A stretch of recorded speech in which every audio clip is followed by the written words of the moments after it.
सुप्रभात बच्चों, ऑनलाइन कक्षा में आप सभी का स्वागत है। मैं मनोज साहू। आज मैं पढ़ाने जा रहा हूँ आप लोग को कक्षा 11वीं के विज्ञान पुस्तक के पाठ भारतीय कलाएं। इसका एक भाग हम पढ़ चुके हैं, है ना, जिसमें हम मूर्ति कला जो है ना, या अन्य प्रकार की जो कला है उसमें एक क्षेत्रीयता का प्रभाव पड़ता है। जैसा कि कोई भी हमारे हम मूर्ति बनाते हैं तो हमारे जो भारत में जो मूर्तियां बनेंगी, है ना, उसका जो शकल है ना, वो थोड़ा से चेहरा जो है थोड़ा से अलग रहेगा, है ना। और वही चीन या जापान में अगर बनेगा, है ना, जैसे हम भगवान राम की अगर मूर्ति बनाएंगे तो भारत में अलग रहेगा, चीन और जापान में नाक थोड़ा चैप्टा रहेगा, है ना। इस तरह से मतलब उन लोग उधर वहाँ के लोग जैसे होते हैं उसी प्रकार के उन लोग का कल्पना करेंगे और वैसे उस मूर्तियाँ बनाएंगे, है ना। चलिए आगे देखते हैं।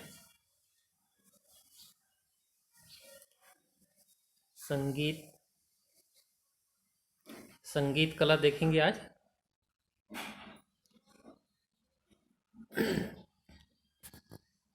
चलिए शुरू करते हैं। भारत के प्राचीनतम संगीत का वर्णन वैदिक काल में मिलता है।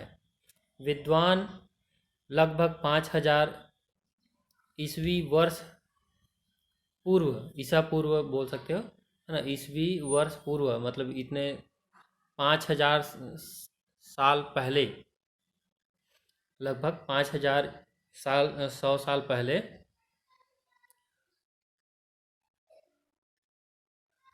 पूर्व के जो समय है ना, आज मतलब आज से 5000 साल पहले के जो समय है उसको वैदिक काल मानते हैं। इस समय में दो प्रकार के संगीत का उल्लेख मिलता है, एक मार्गी तथा दूसरा देसी। मार्गी संगीत धार्मिक समारोह से जुड़ा था, ठीक है। मार्गी जो संगीत है वो धार्मिक समारोह से जुड़ा था और नियम और अनुशासन से बंधा हुआ था, ठीक है। वहीं पर देसी लोक से जुड़ा हुआ था, है ना। लोक रुचि के अनुसार यह समूह में ही गाया जाता था, ठीक है। लोक रुचि के अनुसार यह समूह में ही गाया जाता था। सामवेद में गाने के जो निर्देश दिए गए हैं उससे यह पता चलता है कि वैदिक महर्षियों मतलब महर्षि जो हैं, है ना, उनके पूजा और मंत्रोच्चारण के तरीके को ही साम कहते हैं, ठीक है। सामवेद जो नाम है ना, तो ऋषियों के जो पूजा और मंत्रोच्चार है ना, उसके जो तरीके को ही साम कहते हैं। हमारे यहाँ आगे चलकर संगीत का जो विकास हुआ इसकी जानकारी बहुत नहीं मिलती। उसका कारण यह भी है कि हम भारतीय दस्तावेजीकरण नहीं करते थे, है ना। दस्तावेजीकरण करने का मतलब कि कोई भी चीज़ है, दस्तावेज है, डॉक्यूमेंट है, उसको हम संभाल के या डॉक्यूमेंट बना के उसको रखते नहीं थे या लिख कर नहीं रखते थे, है ना। यहाँ देखिए ये कोष्टक में जो लिखा है, नीति शतक जो भारतहरि है ना, उनका कहना है या मानना है साहित्य संगीत कला विहीन, ठीक है। मतलब जो साहित्य और संगीत कला से जो हीन है, मतलब जो जिसके जीवन में इन चीज़ों का जो समावेश नहीं है ऐसे जो लोग हैं वो साक्षात पशु पुच्छ विषाणहीन, ठीक है। मतलब ऐसे जो लोग हैं वो साक्षात बिना पूंछ के पशु के समान है करके बोल रहे हैं, है ना। किसको? जिसके जीवन में संगीत और साहित्य नहीं है। चलिए आगे देखते हैं। यहाँ दो चीज़ देखिए,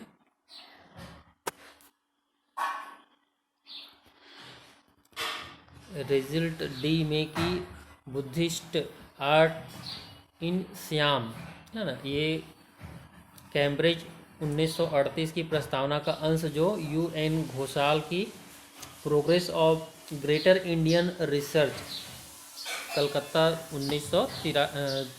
43 में उद्धृत है, मतलब ये लिखा हुआ है।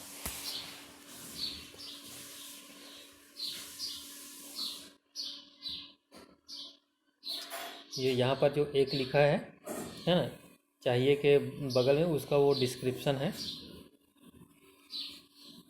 चलिए आगे देखते हैं। अन्य कलाओं की तरह संगीत का वर्णन भी भरत मुनि ने नाट्य शास्त्र में ही सबसे प्रामाणिक ढंग से मिलता है। ठीक है, भरत मुनि के जो नाट्य शास्त्र है उसी में सबसे प्रामाणिक ढंग से मिलता है। यह आज के शास्त्रीय संगीत से बहुत अलग नहीं था। अगर आपने वीणा पर दक्षिण भारतीय संगीतज्ञ को सुना हो तो अंदाज़ा लगा सकते हैं कि आज से 1000 साल पहले का संगीत कैसा रहा होगा और उसके कितना करीब था। भारतीय संगीत सुर, ताल, राग और काल से संबद्ध था, मतलब जुड़ा हुआ था या उससे संबंधित था। भिन्न भिन्न समय के अनुसार राग भी अलग अलग है। जैसे ब्रह्म मुहूर्त में भैरव, मेघ राग का संबंध सुबह से। ठीक है, मतलब अलग अलग समय में अलग अलग संगीत का नाम है। जैसे सुबह का जो है ब्रह्म मुहूर्त जो है ना, उसको बोलते हैं भैरव। फिर मेघ राग का संबंध जो है वो सुबह से है। ठीक है, यहाँ पर ब्रह्म मुहूर्त मतलब बहुत ज़्यादा सुबह, जैसे 4 बजे के आसपास का समय, और सुबह जो साधारण तौर पर हम सूर्योदय के समय का जो बोलते हैं। आगे देखते हैं। दीपक और चिराग का संबंध दोपहर से तो कौशिक और हिंडोला रात में गाए जाते थे, है ना। दीपक और जो श्री राग है, दीपक और श्री राग, चिराग नहीं श्री राग है ना। तो इसको कब गाया जाता था? यह जो संगीत है वो दोपहर के लिए है ना। और वहीं पर कौशिक और हिंडोला जो है वो रात में गाए जाते हैं। देखिए हर समय के लिए अलग अलग संगीत है। अगर आपने भारतीय पारंपरिक वाद्यों को ध्यान से सुना और देखा होगा तो आपका ध्यान इस ओर गया होगा कि भारतीय संगीतज्ञ किसी भी वस्तु से संगीत निकाल सकते हैं। वीणा, जल तरंग, रबाब, तोदार, दोतार या बांसुरी सुनकर आप इस बात को समझ सकते हैं। इन सब में प्रयोग किए जाने वाले चीज़ें हमारे आसपास के रोज़मर्रा में प्रयोग होने वाले हैं। इस अद्भुत विशेषता के कारण यहाँ की कला सबसे अलग है। यह सहजता और प्रकृति से जुड़ाव भारतीय कला की विशेषता रही है। हमारे यहाँ का मुख्य वाद्य वीणा ही थी। क्या आपने कभी सोचा है कि हमारी पुरानी फिल्मों में गायक गायिका नाक से क्यों गाते थे? आज से 2000 साल पहले भी गायक नाक से गाना पसंद करते थे। इसका उल्लेख भारत के नाट्य शास्त्र में मिलता है। संभवतः यह मुख्य वाद्य वीणा के सुरों तक पहुंचने की कोशिश का प्रभाव था। ध्यान देने की बात है कि यह उत्सव और उल्लास भरा संगीत भी धीरे धीरे नियमों से बंधा। इसका भी शास्त्र लिखा गया और बाद में चलकर एक शास्त्रीय परंपरा शुरू हुई। ठीक है, शास्त्रीय परंपरा मतलब बिल्कुल नियमों से बंधा हुआ, उसी परंपरा के अनुसार संगीत हो, है ना, जो लिखा हुआ है तो उसको हम बोलेंगे शास्त्रीय परंपरा, जो जिसका शास्त्र लिखा गया हो। संगीत भी लोक से जुड़ा था। इसमें संस्कार गीत, ऋतु गीत भी खूब मिलते हैं। ठीक है, संगीत भी लोक से जुड़ा था, मतलब आम जनता से जुड़ा हुआ था। जैसे कि संस्कार गीत देखते हैं। संस्कार गीत में क्या होगा? जैसे नाना प्रकार के जो संस्कार होते हैं, है ना, जैसे जन्म के से लेकर जितना भी प्रकार के जो संस्कार होते हैं, है ना, विवाह संस्कार, जनेऊ संस्कार, इस तरह के बहुत सारे नामकरण संस्कार है। तो ऐसे ही मतलब अलग अलग समयों के लिए ये सब संस्कार गीत। और ऋतु गीत क्या? ऋतुएं जो बदलते हैं, है ना, तो उसके लिए भी अलग अलग संगीत या गीत है ना, वो भी बहुत मिलते हैं। आपने गिरजा देवी की आवाज़ में आपने गिरजा देवी की आवाज़ में मिर्ज़ापुर की कजरी ज़रूर सुनी होगी। बच्चे के जन्म पर उत्तर प्रदेश का सोहर और विवाह के गीत सुने होंगे। यहाँ ध्यान रखिए, सोहर गीत कब गाया जाता है करके पूछ सकता है ना। तो सोहर उत्तर प्रदेश में, और कब? जन्म के समय, किसी बच्चे का जन्म होता है ना, उस समय ये सोहर गीत गाते हैं। चलिए आगे। हर एक वस्तु का स्वागत गीतों से किया जाता है ना। हर एक चीज़ का, हर एक वस्तु का स्वागत जो है गीतों से किया जाता है। बंगाल में वर्षा मंगल, बसंत उत्सव, ग्रीष्मोत्सव गीतों के बिना यहाँ संभव है। बिना कहाँ संभव है, मतलब उसके बिना संभव नहीं है। चलिए, अब ये हो गया संगीत। अब देखते हैं नृत्य में। भारतीय संगीत की तरह नृत्य में भी कम बदलाव आए हैं। भारतीय संगीत की तरह जो है नृत्य में भी कम बदलाव आए हैं। पहले के नर्तक और आज के नर्तक भी भारतीय नृत्य कला के नियमों का पालन करते हैं, जिसका आधार है अभिनय। इसका भी मूल शास्त्र भरत मुनि का नाट्य शास्त्र ही रहा है। नाट्य शास्त्र में नृत्य और नृत्य दो शब्द मिलते हैं। ये दोनों अभिनय के ही अलग अलग रूप है। नृत्य यानी अभिनय, है ना। नृत्य मतलब क्या? अभिनय को ही बोला जा रहा है ना, जिसमें शब्द और भंगिमा महत्वपूर्ण है। भंगिमा मतलब नाना प्रकार की जो मुद्राएं, जैसे हम इस डांस करते हुए नाना प्रकार की जो अपने अभिव्यक्ति या मन में जो बातें हैं उसको हम दिखाते हैं। इसके लिए स्पेशली जो केरल के जो डांस है ना, उसको हम देखेंगे तो उसमें आँखों को नाना प्रकार के उसके भाव भंगिमाओं को देख के, उसके जो हाव भाव मुद्रा है उसको देख के हमको समझ में आता है कि चेहरे का एक्सप्रेशन देख के हम समझ जाते हैं कि क्रोध है, कि खुश है, कि दुख है ना, इस तरह की चीज़ें। तो इसमें शब्द और भंगिमा महत्वपूर्ण है। नृत्य में भाव और भंगिमा महत्वपूर्ण है।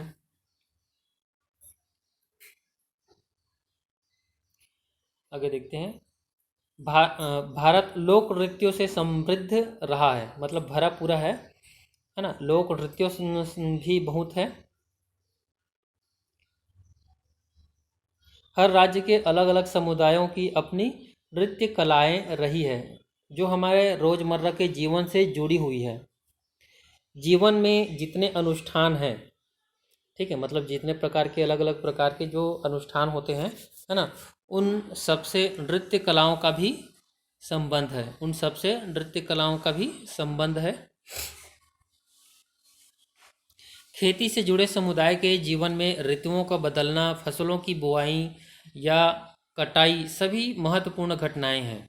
ऋतुओं का बदलना उनके पाँव को, ऋतुओं का बदलना जो है उसके पाँव को चंचल कर देता है।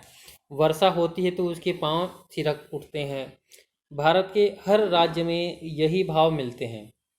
कश्मीर से दार्जिलिंग, ठीक है, कश्मीर से दार्जिलिंग तथा समूचे हिमालय क्षेत्र में एक और शास्त्रों और युद्धों को नृत्य कला शालीनता से प्रस्तुत करते हैं।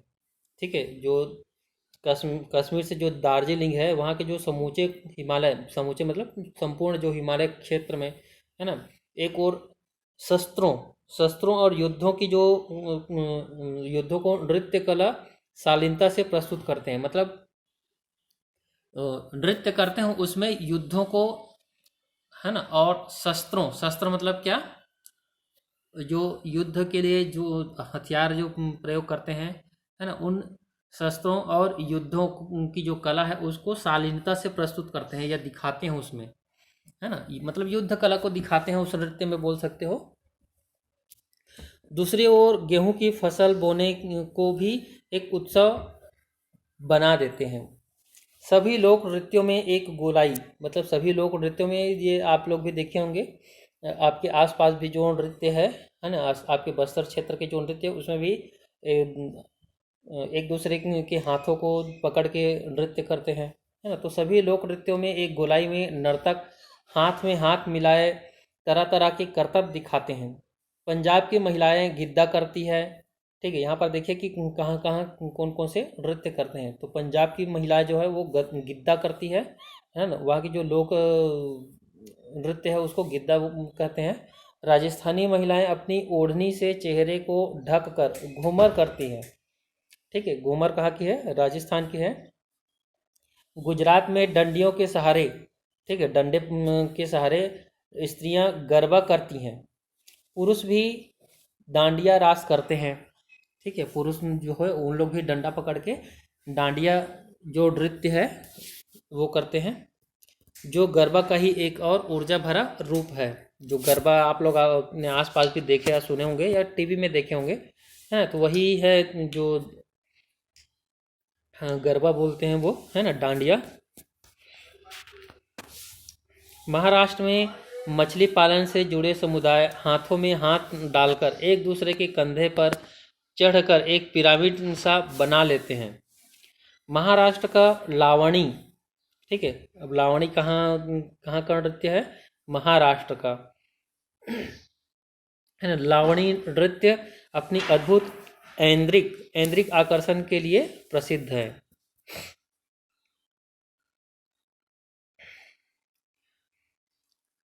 मैसूर में डोडवा कबीले के लोग, मैसूर में जो डोडवा जो कबीले हैं, है ना, वहाँ के जो लोग हैं बालाकल नृत्य करते हैं। इसमें रंगीन वेशभूषा के साथ साथ हाथ में तलवारें होती हैं। केरल के कुरवांजी, ठीक है, केरल के जो कुरवांजी नृत्य हैं उसको भरतनाट्यम का प्रेरणा स्रोत माना जाता है। ठीक है, केरल के जो कुरवांजी जो नृत्य है उसी को भरतनाट्यम का प्रेरणा स्रोत माना जाता है, मतलब उसी से उसका शुरुआत माना जाता है ना। गुजरात का नृत्य टिप्पणी नृत्य, गुजरात का टिप्पणी नृत्य भी समूह के साथ होता है। यह फसल की कटाई के बाद खलिहान में किया जाता है। ये देखिए इसमें अलग अलग प्रकार के, ये असम का सदृश्य नृत्य, ठीक है, असम का जो नृत्य है वो इस पिक्चर में हम देख सकते हैं। असमी जो नृत्य है वो आप लोग देखे ही होंगे, है ना। इसमें दिखाई दे रहा है उसको, इसके जो मोशन है वो थोड़ा अन्य नृत्य की अपेक्षा थोड़ा धीमा होता है। चलिए आगे देखते हैं। असम का जो सदृश्य नृत्य है देख लिए, है ना। चलिए आगे देखते हैं। लोक नृत्यों में भी निकोबारी अंडमान निकोबार से जुड़ा है। ठीक है, नृत्यों में भी निकोबारी अंडमान निकोबार से जुड़ा है। अरुणाचल प्रदेश में निशी, असम का बिहू, आंध्र प्रदेश का कोलहम, ठीक है, आंध्र प्रदेश का कोलहम। तो वहीं पंथी और राउत छत्तीसगढ़ और झारखंड के लोक नृत्य हैं। ठीक है, छत्तीसगढ़ में तो आप लोगों को मालूम ही होगा कि यहाँ जो है पंथी और राउत जो है छत्तीसगढ़ का ही है ना, नृत्य है। और झारखंड के लोक नृत्य है, ये दोनों है, पंथी और राउत छत्तीसगढ़ तथा झारखंड के लोक नृत्य हैं। गुजरात का गरबा, गुजरात में गरबा और रास टिप्पणी, हिमाचल का नागमेन, हिमाचल का नागमेन और किन्नौरी, ठीक है, और बंगाल का छाओ, बंगाल जो है वहाँ का जो नृत्य हो क्या है? छाओ उल्लेखनीय है।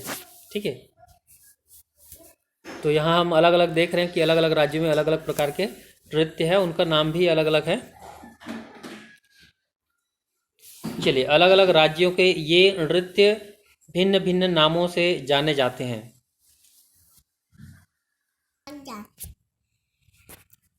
पर इनमें एक समानता भी है। ये सभी नृत्य समूह में होते हैं। सभी का संबंध प्रकृति और जीवन से है।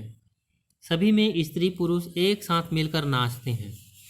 राज्य की सीमाएं भला कला को कैसे बांध सकती है। ध्यान देने की बात यह भी है कि नृत्यों का संबंध विभिन्न धार्मिक अनुष्ठानों से भी है, पर यह किसी एक धर्म में नहीं बल्कि लगभग सभी धर्मों में दिखाई पड़ता है। भारतीय लोग इसी तरह थिरकता हुआ कब शास्त्रों और नियमों में बंधा, यह ठीक ठीक तो नहीं कहा जा सकता, पर इसका भी आधार भरत मुनि का नाट्य शास्त्र ही है। विद्वानों का यह मानना है कि लोक नृत्य से ही शास्त्रीय नृत्य विकसित हुआ है।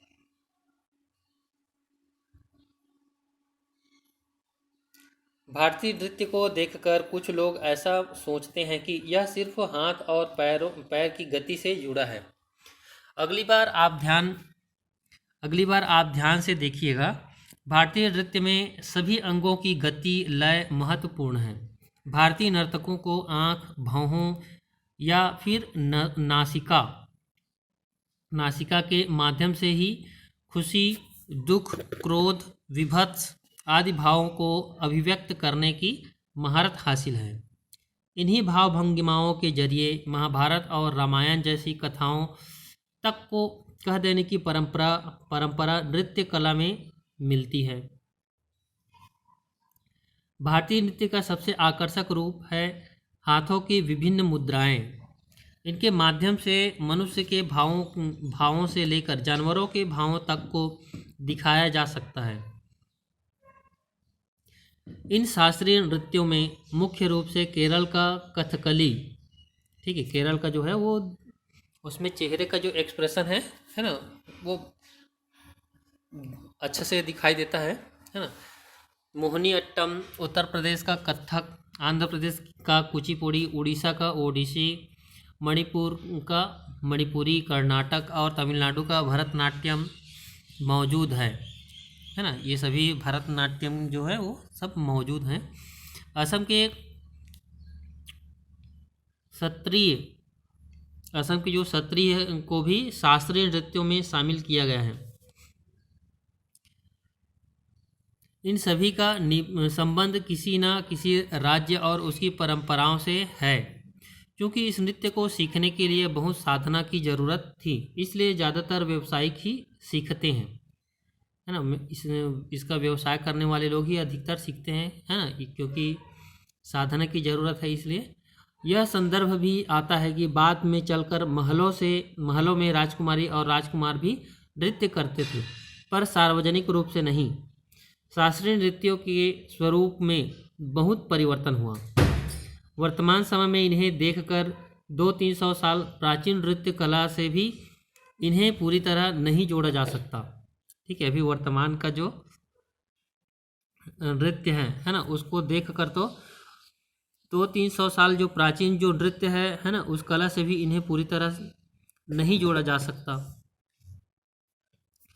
भारतीय कलाएं लोक से शास्त्रीय रूप तक अचानक नहीं पहुंची, ठीक है। ये जो लोक कला है वो शास्त्रीय नृत्य के रूप में कब ये पहुंचा है अभी तक, मतलब ये धीरे धीरे ये कार्यान्वयन हुआ है ना। वर्षों इनके बीच संवाद होता रहा, वर्षों तक इनके बीच संवाद होता रहा। किसके शास्त्रीय संगीत है ना और लोक कला। धीरे धीरे जो लोक कला है वही शास्त्रीय संगीत बना है। आज के मंचों या फिल्मों में जो संगीत या नृत्य मिलता है उनमें दो का मिला जुला रूप अधिक दिखाई पड़ता है ना। उनमें दोनों का मिला जुला रूप जो है अधिक दिखाई पड़ता है।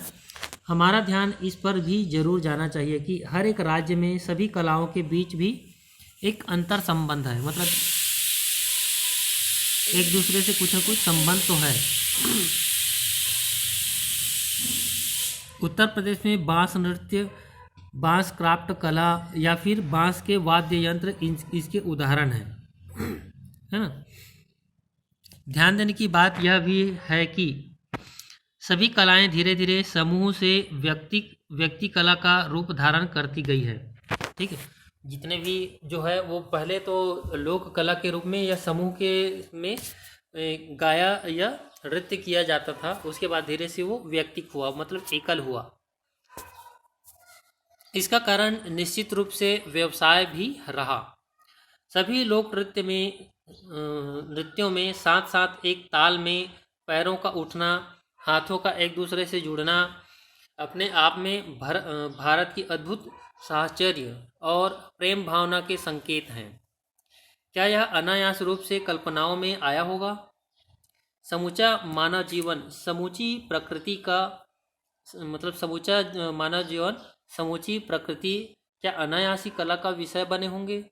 इसका संबंध भारत की प्रेम भावना के साथ साथ भारतीय संस्कृति में निहित वसुधैव कुटुंबकम की भावना से भी अवश्य होगा। यही कारण है कि यहाँ की कलाओं का मुरीद आज पूरा विश्व है। आइए, इस तरह से हमारा ये पाठ पूरा हो गया।